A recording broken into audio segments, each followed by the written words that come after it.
Just over 1 year ago, I made the decision to move this podcast from being ad supported on YouTube to being value for value. And what that means is I took off all ads on new episodes. I didn't put anything behind a paywall. And the only revenue that I earn is from direct contributions from the people who listen to this show. So let's briefly look at the top level analytics for the last year. And over the last 365 days, I received 112,000 views for this podcast, which is 25% less than the prior year. I gained 419 subscribers, which was 35% less than the prior year, so it's not looking good. And then the actual income following YouTube fees was $1,496.70, which was 11% more than the prior year.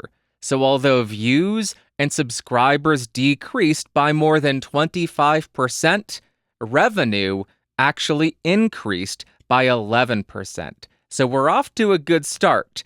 But now we're doing one of my favorite things, jumping into Excel. Yahoo! Screen recording, go! All right, so we have the 112,000 views, the 419 subscribers, and the approximately $1,500 in revenue.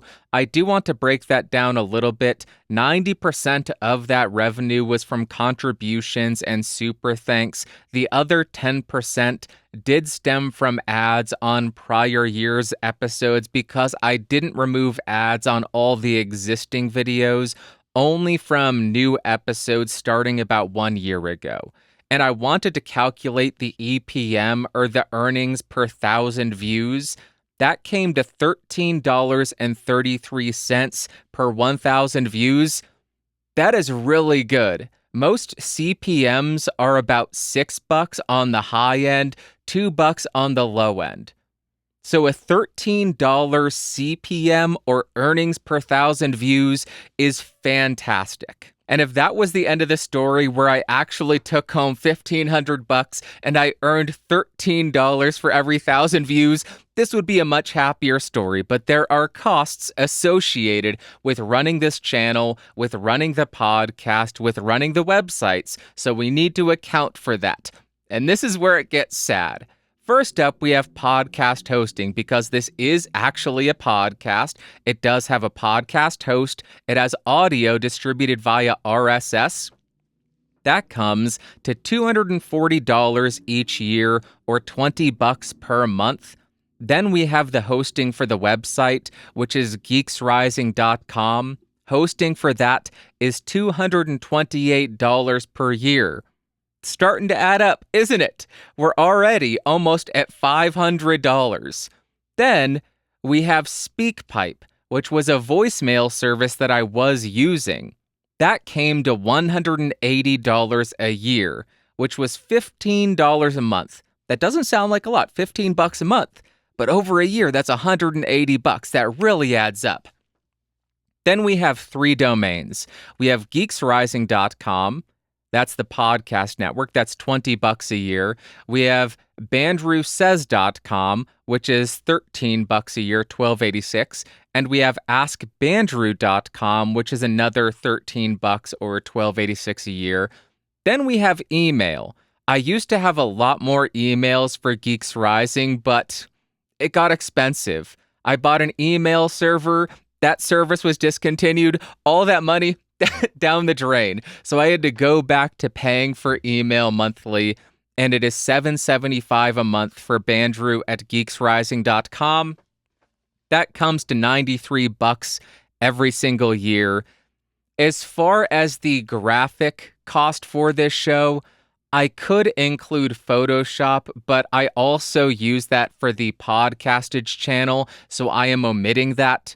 The only thing I am including here is Midjourney, which is AI photo generation. That comes to about $11 a month, which is $129 every single year. That means the total cost to run this channel is $916 every single year. That must mean my take-home pay is $581, right? Wrong. That is EBITDA, earnings before interest, tax, depreciation, and amortization. We don't have debt, so there's no interest. We don't have depreciation or amortization, so all we have to account for is taxes. We are saying taxes are 35%. 35% tax on that 581 comes to $203, so the net income is $377.56 for an entire year of work. What does that break down to into an episode level? How much did I earn for each episode that I put out? I put out about 40 episodes, so it comes out to $9.44 an episode. And if we break it down to an hourly pay, about 5 hours per episode, which is conservative. It typically takes more like 8. But if we assume 5 hours an episode, that is $1.89 an hour for my labor on this podcast. Now, I have tried to save a bit of money. You will have noticed maybe 4 months ago, the site for Bandrew Says moved from bandrewsays.com to geeksrising.com. That's because I canceled Podpage, which was about $85 a year.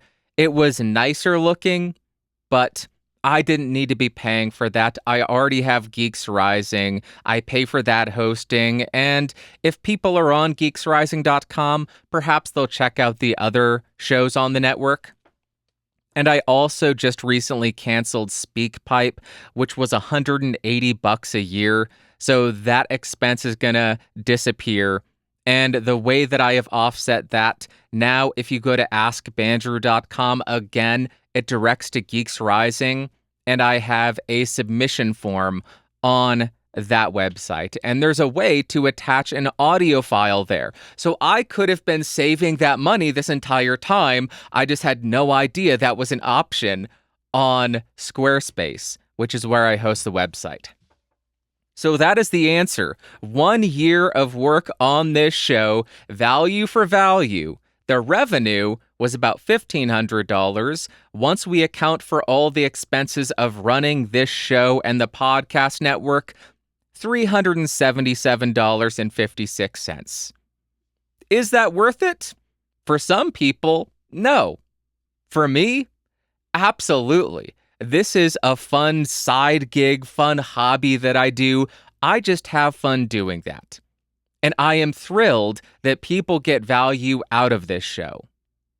That is why I have this revenue, because it is a value for value show. And the only income that I earn is if somebody gets value from this show and they decide to return that value to me monetarily.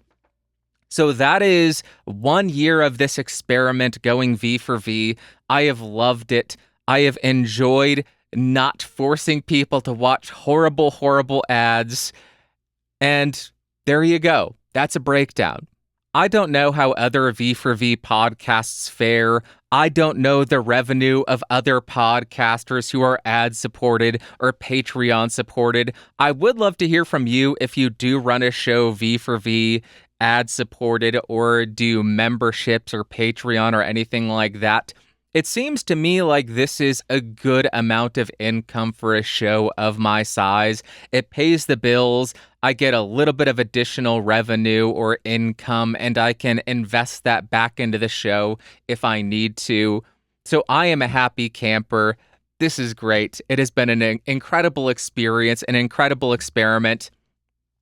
And that is going to conclude the Excel spreadsheet sharing. So let me go ahead and stop recording the screen so the file does not become 12 gigabytes.